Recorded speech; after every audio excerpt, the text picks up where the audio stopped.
మాదక ద్రవ్యాల నియంత్రణ చర్యలకు ఐటీ ఉద్యోగులు తూట్లు పొడుస్తున్నారు. ఐటీ ఉద్యోగుల లైఫ్ స్టైల్లో డ్రగ్స్ కల్చర్ విడదీయరాని బంధంగా మారింది.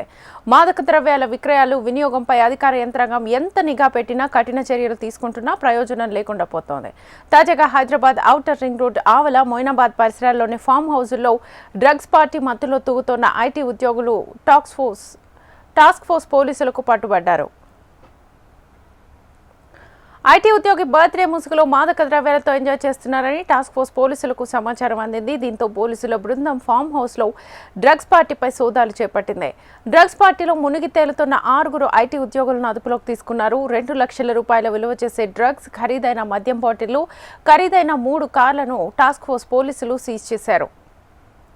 ఐటీ ఉద్యోగి అభిజిత్ బెనర్జీ అనే వ్యక్తి తన బర్త్డే పార్టీ కోసం చేవెళ్ల ప్రాంతంలో సెరీన్ ఆర్చార్డ్ ఫామ్ హౌస్ ను బుక్ చేసుకున్నాడు. డ్రగ్స్, విదేశీ మద్యంతో పార్టీ చేసుకుంటూ పట్టుబడ్డారు. పట్టుబడ్డ నిందితులకు డ్రగ్స్ కిట్స్ తో పరీక్ష నిర్వహించారు. అందరికీ పాజిటివ్ వచ్చింది. అభిజిత్ బెనర్జీ, సింపుల్ ప్రతాప్, గోయల్ జస్వంత్, దినేష్ వ్యక్తులతో పాటు ఫామ్ హౌస్ యజమానిపై కేసు నమోదు చేశారు.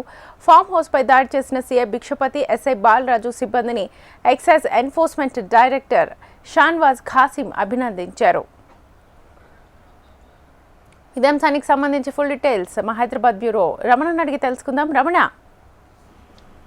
అంటే శివారు ప్రాంతాల్లో ఈ డ్రగ్స్ కల్చర్ అయితే పెరిగిపోయింది. అంటే శివారు ప్రాంతాలు ముఖ్యంగా ఫామ్ హౌస్ లో వేదికగా చేసుకుని ఐటీ ఉద్యోగులు కావచ్చు, మిగతా సంపదలకు సంబంధించిన పిల్లలు అంటే వీకెండ్ పార్టీలు ఆ పేరుతో డ్రగ్స్ ను వినియోగిస్తున్న తీరైతే కొంత ఆందోళన గురిచేస్తుంది. ఇప్పుడు ఈ ఇన్సిడెంట్ కి సంబంధించి కూడా బర్త్డే పార్టీలో ఈ డ్రగ్స్ పాల్గొన్నారు. అంటే మొత్తం 6 స్నేహితులు, వీళ్ళంతా కూడా ఐటీ ఉద్యోగులు.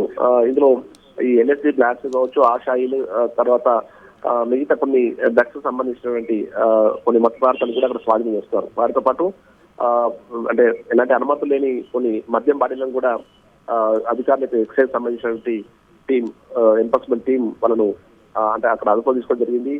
2 ఖరీదైన కార్లను కూడా స్వాధీనం చేస్తున్నారు.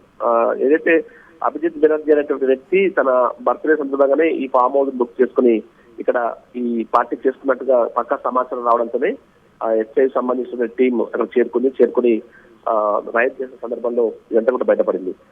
ప్రస్తుతం దీనికి సంబంధించి కేసు అయితే నమోదు చేసుకుని దర్యాప్తు చేస్తూ ఉన్నారు. ఈ డ్రగ్స్ నుంచి ఎక్కడి నుంచి వచ్చింది ఇలాంటి వివరాలు రాబట్టే ప్రయత్నం అయితే ప్రస్తుతం ఎక్సైజ్ సంబంధించిన పోలీసులు చేస్తున్నారు. అంటే చాలా వరకు సిటీ శివారు ప్రాంతాలను లక్ష్యంగా చేసుకుంటే అక్కడ ఆ ప్రాంతాల్లోనే ఈ దందాలు కొనసాగిస్తున్న పరిస్థితి కనిపిస్తుంది. ఈ క్రమంలో కొంత వీకెండ్ కావచ్చు, మిగతా ఆ రోజుల్లో కూడా ఫోకస్ పెట్టినటువంటి ఎక్సైజ్ అధికారులు నిజాలో భాగంగానే ఈ డ్రగ్స్ ను పట్టుకున్నట్టుగా చెప్తున్నారు.